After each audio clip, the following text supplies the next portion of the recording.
We are live. Hello, everyone, and welcome to another episode of Roadrunners Unfiltered. It's your host, Darrien Starling. A fun one last night. UTSA defeats the South Florida Bulls. I think that's their mascot name. It doesn't matter at this point, but we beat them 49-21. Dominant performance, historic performance put in by Frank Harris. Historic performance. Just thinking about what these guys have done and what these seniors has done and how the banners they've put in the UTSA. Just the history. I was just happy to be able to watch and be able to view it, and I'm just glad it went that way. Lots to unpack on this show today. Let me get stuff set up here. Yeah, lots to unpack on the show today. There's a lot of Traylor talk that's going on. Obviously going to get into the game and get into my overall thoughts here. But, yeah, good morning to everyone. I know it's early, so we're probably going to have a lighter show today, and it's all good. For those of you who are new, it would be great if you could subscribe to the channel. That would be helpful to help build this community. And, yeah, we'll kind of roll right into it. So, just overall thoughts on the game. I thought UTSA looked good. That was the most complete game that UTSA has put forth this year. And I've been saying it all year long. You know, I've been waiting to see us really put everything together. And especially for our offense to look like the offense of old, look like the offense that, of the last 2 years that helped put a couple banners up at the program and win a couple conference titles. We seen that last night. Some of these numbers are insane. We put up 643 yards of offense against South Florida last night. Understand what I just said, 643 yards. We had 419 yards through the air, and we had 224 yards on the ground. Insane. I'll tell you this. Frank Harris, he put in a shift, folks. 31 for 46, 411 yards through the air, 3 touchdowns passing. Then he carries the ball 10 times for 112 yards, 3 rushing touchdowns on 11. That's a vintage Frank Harris performance. And I think it was fitting considering the situation, considering that it was his last time suiting up and strapping on a helmet in front of the crowd at the Alamo Dome. That was huge. Obviously, there's still things that, has to be done. UTSA got an important game next week against Tulane. And then from there, hopefully we win that game. We go to a conference championship. Hopefully we win that, and then we go bowling later this year. So there's still more football to be played. But that was just an insane performance. And there's been, over the last couple of weeks on this show, we've been talking about when is UTSA going to peak? When are we going to finally see, the full repertoire? When are we going to see us put things together? And I was talking about this a little bit before. We finally seen that last night. That offense can be a prolific offense. Us holding that offense to 21 points, in my opinion, was a win. We forced 2 takeaways. We got 2 interceptions. That quarterback they have is good. I like that dude. We made him look subpar at times, obviously, but he's a talented dude, man. But we picked him off twice. He threw for 287 yards. He ran for a touchdown as well. And then that Sean Atkins dude, I told y'all, he had 10 catches for them last night. But we really put a muzzle on him, man, if I'm just being completely honest. Their running back, 16 carries, 67 yards, and a touchdown. Yeah, he did all right, but just all right. For an offense that, went in and put up 50 points against Memphis, sometimes you can watch some of the film on that team and they just score effortlessly sometimes. And to see us come out there and the defense put a hat on guys, got punched in the mouth. Think about it.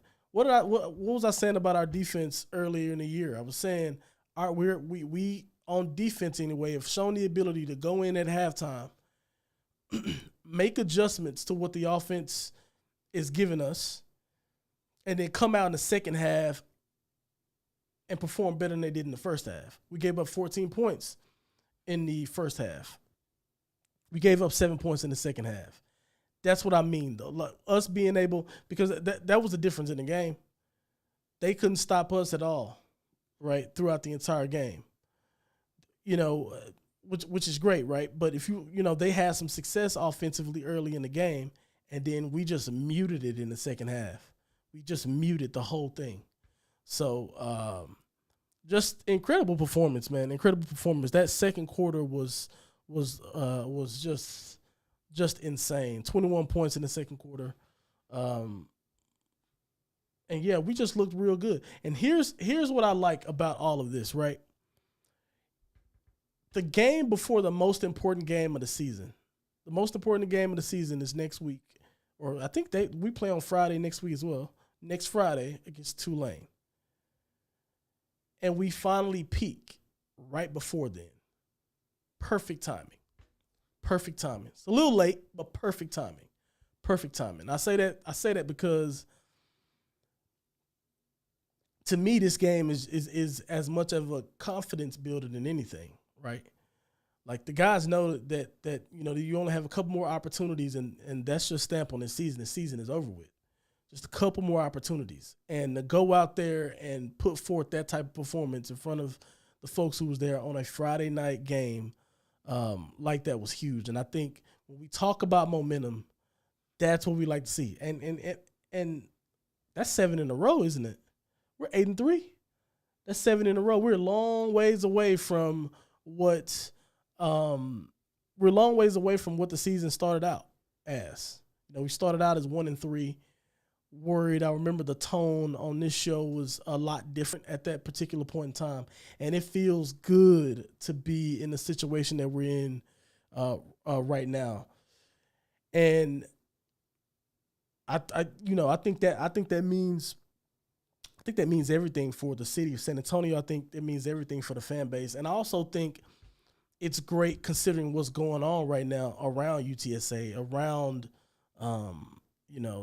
the whole Jeff Traylor situation, and then there's this whole question of money and this sort of thing and all of that. I think what we're doing now and us putting together another season like this is exactly what we need to continue on the path that we're going. I think Traylor did say something, and I want to give JJ Perez a shout out because I thought it was bold of him to ask the question. He asked the question everybody wanted to know to Coach Traylor after the game is, did you go, I think, and excuse me if I'm wrong, if that wasn't JJ, but I believe it was JJ who asked the question. He asked him, hey, did you go interview at A&M? And he deflected, but his deflection was another way of saying, yes, I did. But, so shout out to him for asking that question. But with the news going around on all of that stuff, like there's no way to kind of cure any of the feelings on that whole thing. But the best way to do that, the best medicine for that is a win like this. And a win next week. That's the best medicine for this type of thing. And to see the guys go out there and respond the way they did is huge. And because you got to think about it, a lot of those players that were playing, the whole team, it wasn't full of seniors, right? It wasn't full of seniors. There's other players on the team that contribute, freshmen on up that contribute. And they know what it means if Jeff Traylor is no longer their coach.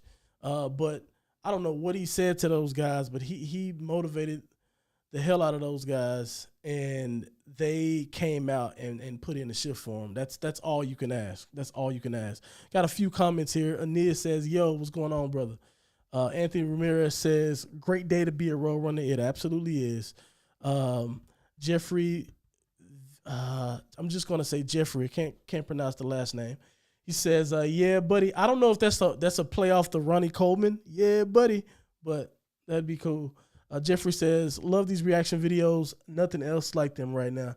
Yeah, appreciate that, man. Hey, drop a like on the video. It would be helpful. Spread the love. I'd love to get more people on this. He said he gaslit us, laughing my ass off. Okay. Jeffrey said Traylor totally avoided JJ's question. Absolutely. He completely avoided the question. I was having a discussion with some of the fellas, former UTSA players this morning about, him avoiding that question. And like, honestly, what else could he do? What else could he do in that situation? Like, it's one of those things where it's like, if your boss comes up to you in your job, like maybe you've been sitting, at home every day looking on LinkedIn and Indeed trying to find another job. And then like, if your boss comes up to you and says, hey, are you looking for another job? You're probably not going to tell them the truth. Or you'll probably find a way to avoid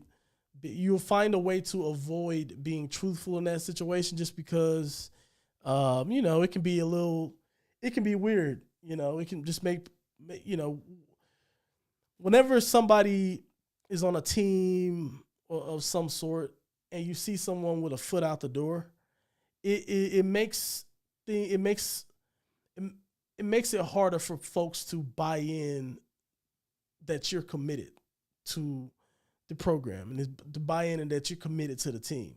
And I don't think anyone questioned his commitment, but I think he had to avoid that question. And I hope that let's say he doesn't get the A&M job and he stays with UTSA. I hope that doesn't make people feel bitter that he went in and interviewed for it. I think if it's a dream job like that, like what you can't blame the man for that one. Can't blame the man for it. But you know what? Yeah, he avoided the question. But JJ, that's what journalists are supposed to do. Supposed to step up, ask the tough question, put him on the spot. I think Jeff Traylor's response, the way he avoided it, was like, he said, it's sad that people are talking about me when you should be talking about Frank Harris. And I think everybody is talking about Frank Harris, but, the entire the team, like Frank's, this is his last year. This wouldn't be Traylor's last year. So I think the question was fair, and he knew he was going to get it. And I think he knew he already had that response queued up for that. Right. So, Anthony Ramirez says JJ is wild for asking that. No, man, that's what he's supposed to do. That's the way, that's the sign of a true journalist. You got to ask the tough questions. It's not all hunky dory and happy and stuff like that all the time.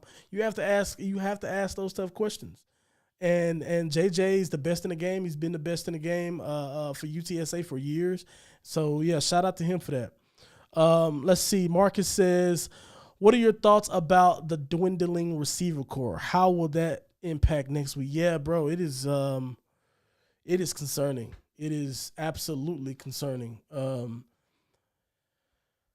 I feel like we've been playing with that all year, to be completely honest. It's just uncertainty at that position. It's not a good time for that. What I will say is I think over the course of the season, Frank has gotten a little bit more comfortable trusting some of the other guys when they come in. And I think that's all we can hope for. But yeah, the receiving core in general has not been great this year. But us picking up injuries and us having guys leaving and things like that, I think it's something they got to work toward. But I'm sure that the team is going to, or the coaching staff will get guys ready and prepared for this game against Tulane. And we're going to be able to show up and put up some points against them. And we're going to have to put up points to beat that team. They have a solid defense. They have a solid team overall. They're going to make us beat them. But if we come out there and play the way we played yesterday, I don't see them beating us. Let's see. Jeffrey says, is Traylor unhappy here? He was all about UTSA a couple of years ago. I don't think he's unhappy. I don't think he's unhappy at all. I think he's – listen, I'm sure it's not a perfect situation for him, right? I'm sure, would he want more financial backing? Of course. Does he probably want to make some more money? Of course. Does he want to get his coaching staff paid more money? Of course. Does he want to get more money to be able to compete with the new environment and compete with the AAC and some of the NIL stuff. Absolutely. But I don't think that he's unhappy holistically because he has a great group of guys. And how could you be unhappy when you're winning this much? Like he is exceeding, he's exceeding expectations at his job. If we're just being honest, he's more than exceeding expectations at his job right now. And anytime you're doing good like that, he's a hot commodity. He knows he's a hot commodity. I don't think he's unhappy at all, but he is a man with options now. That's what it is. He's a man with options, and he would be crazy not to, especially if there are options on the table that can better his way of living, that could help his family out. He would be crazy not to explore some of those options, if I'm just being completely honest. So I don't think he's unhappy here. This is probably a dream-like opportunity that's landed in his lap, and he has an opportunity to, secure that job and secure a different level of financial freedom. Of course, he's going to look at that. So things aren't perfect, but I don't think he's unhappy here. Jeffrey says Traylor was me mugging JJ while answering that question. Haha. Yeah. Listen, they don't like. Anytime you're doing any type of interview, anything like that, these coaches are human. They don't like being asked these pressurized questions, but it's part of their job too. You have to answer those questions. The media is what drives attention, to the sports team. The media is what drives attention to, coaches, and it helps their prestige out also. So yeah, it's just something he has to deal with. Him, me mugging. It's not a big deal. It's not a big deal. Jeffrey, coaching is his job. Got to climb the ladder. Okay, this Marcus responding to Jeffrey. Update on Willie. I think the latest update I seen, I'm assuming you're talking about Willie McCoy. I think the latest update that I seen there was him being okay, which is the main thing, but I haven't seen much. I know he had feeling everywhere and all that stuff was good, but I don't know. I haven't seen anything, honestly. See if I can do a quick search to see. Yeah, I'm not seeing anything. Let's see. D says McEwen really stepped up, though. He has a bright future. Yes, McEwen is legit. He's actually a friend of my little brother's. My brother's a friend of his. They're good friends or whatever. I won't say good friends, but they are acquaintances. Yeah, 7 catches, 91 yards, and a touchdown. Listen, that dude is good. He's good. He's really good. He popped off the screen earlier this year, and I think last night he put in good work, and he has a bright future for UTSA. He has a bright future. He's next in line to be the guy. As long as he has a really good offseason, he's committed, he works, he'll come back, and he'll be a huge target for whoever the next quarterback is full time. I really, really like his ability, and he can do everything. He can run after the catch. He can catch the deep ball. He can catch the ball out of the slot. He's a versatile and promising talent. So glad that he's on our side 100%. Olivia says, David Amador had a great game. We have barely scratched the surface with him, McEwen as well. Yeah, he did as well. We have some talent. Our guys, they recruit well. We have talent. We just, it kind of goes back to the thing where you got to get these young guys opportunities to come out there and show themselves and opportunities to go out and express themselves on the field, because it is not something that just comes natural to everybody. People, there's a lot of times people are practice players and things like that, right? And sometimes, like, you can do, you have some people who are just excellent at practice, but like when they get out there, they aren't able to, take that from the practice field to the actual gridiron on Saturday nights. And it just takes some time. Some folks, it takes some time. So, like, with these young guys, it's just important to continue to get them time, continue to get them acquainted with being out there under those lights, and they'll all develop fine if they get that, So Was glad to just see him out there getting some serious burn and catching some passes. Anthony says, yes, looking forward to more Amador. Yep. Miss Taki, okay. I hope so. I have not. And hello, Miss Carol. I hope so. I have not seen any update, but if someone has one, that would be great. Because we need him to be. He's our deep threat, man. We need him to be all right, and we need him to stretch the field. That's the thing. That's what he's there for. He's there to make big plays. I think I said that, I call him Big Play Taki. And guess what? He had a big play last night. He only had one catch, but it was a 33-yard touchdown. We just hope that he's good. Let's see. Mike says Traylor just wants to coach. All the fundraising stuff wears on him. Absolutely, but no matter what job he takes, he's going to have to do that. The thing about it is in college, these guys are they have to coach. That's a huge part of their job, but they have to be just as good at selling as they are at coaching. They have to be just as good at salesmen as they have to do at coaching. You have to, sell to the city to come out and support the team. You have to sell to the students to come out and support the team. You have to sell to donors to come out and make huge donations so we can fund better facilities, so we can finally get that indoor practice facility and those type of things. So, I'll tell you this: if he goes to A&M, he's going to have to do a lot of selling too. Just because they have deep pockets, they are going to. He's still going to have to sell. It's just part of the job. Let's see, Traylor. Let's see, Mike says Traylor should not be spearheading. Did that?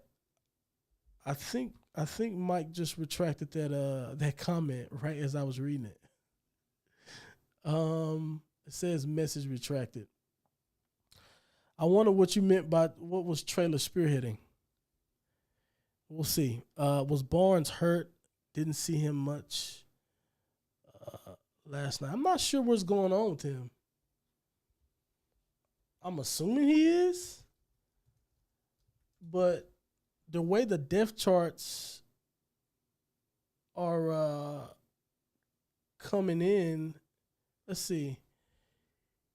So he did play 3. Apparently he played a little bit. Yeah, I don't know what the deal is about him. I don't know what's going on. Yeah, I don't know what's going on, to be honest. He got on the field from what I'm seeing, but yeah, I don't know what the status is with him, to be completely honest. But yeah, I think I'm caught up on all the comments. Yes, I am. So yeah, back to the game. I think that we just looked really good. It's just that simple. We just looked really, really good. That UTSA right there, nobody's in the conference is beating that team. Now, can we show up and beat that team every week? Who knows? I hope so. I really do. But, nobody's beating that team. Nobody. Not a Tulane, not a SMU, not a Memphis, not a nobody. You're not beating that one. No, not happening. Not happening.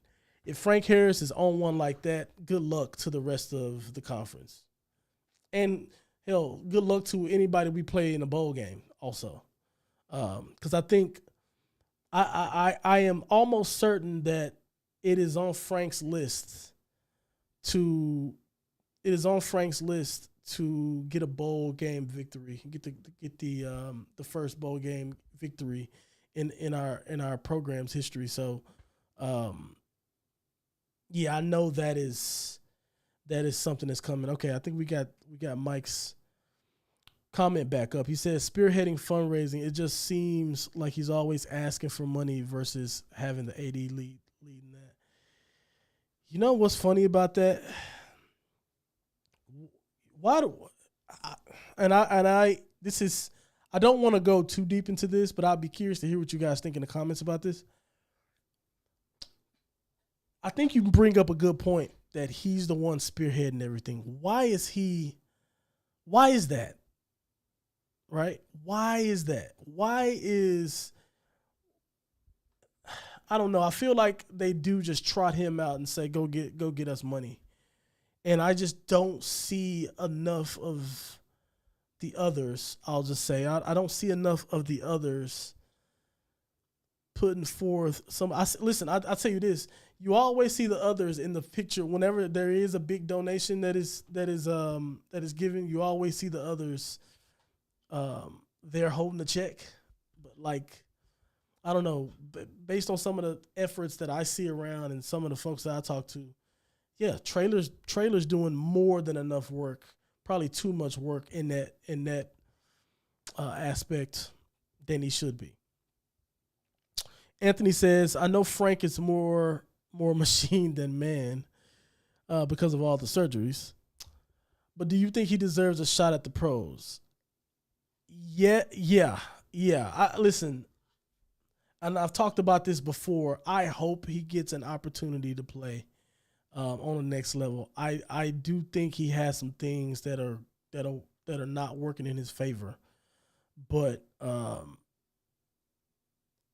I think sometimes there are just some players who are just good at football, and even if the mechanics aren't perfect, if they don't have the prototypical size.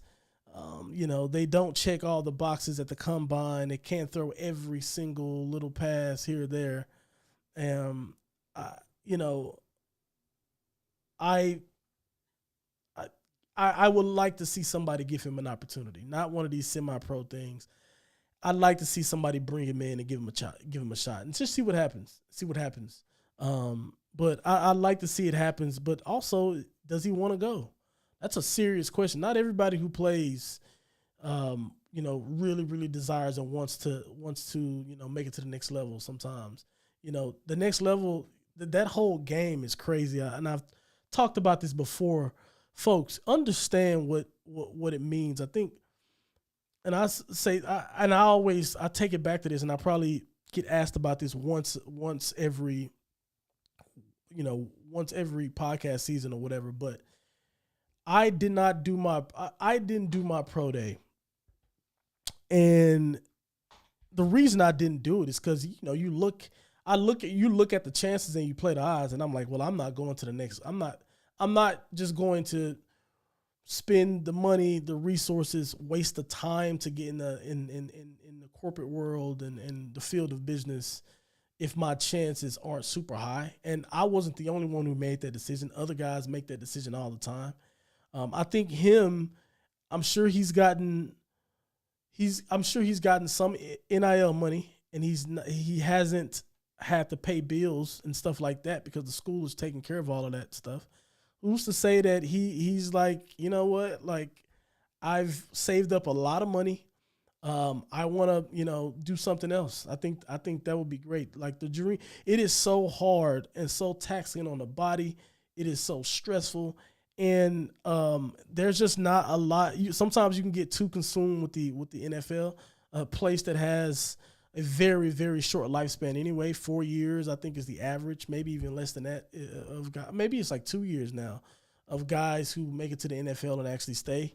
But I'll just say this: it is I've seen a lot of people, a lot of friends of mine who wasted a lot of time, years.